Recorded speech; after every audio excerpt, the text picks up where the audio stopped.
L'explosion s'est produite aux heures de pointe, plusieurs centaines de personnes travaillant dans le quartier des affaires de Johannesburg rentraient chez elles lorsqu'une explosion a déchiré les rues, laissant une énorme fissure dans la chaussée qui s'étend sur 5 pâtés de maisons.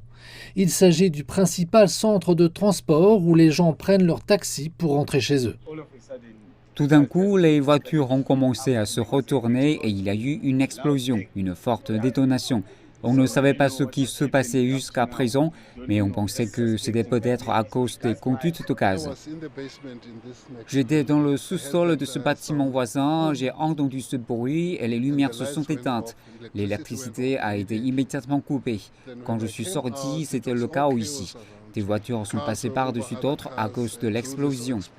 Les autorités enquêtent toujours sur la cause de l'explosion. Beaucoup pensent qu'il s'agit d'une explosion de gaz. Egoli Gas, la principale société qui fournit l'infrastructure gazière à Johannesburg, a publié un communiqué faisant état d'une légère fuite de gaz, mais a déclaré qu'il était peu probable que cette fuite soit à l'origine de l'explosion. Par ailleurs, on craint qu'une autre explosion ne se produise. Les habitants de la région ont été mis en garde contre les dangers. Ce bâtiment derrière nous, Dorchester Mansions, est l'un de nos bâtiments qui a été touché par un sinistre hier après-midi. Nous avons ensuite dit aux personnes qui ont des familles où elles pouvaient aller. Nous les évacuerons ensuite vers certains de nos autres bâtiments.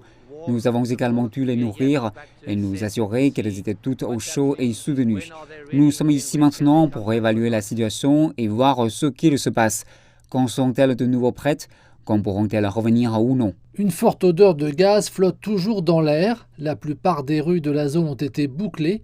Le personnel de santé est sur place et tous les hôpitaux sont en attente.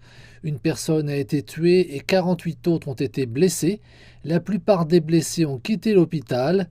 Le Premier ministre du Gauteng, Panyaza Lesufi, a informé les médias et continuera à le faire.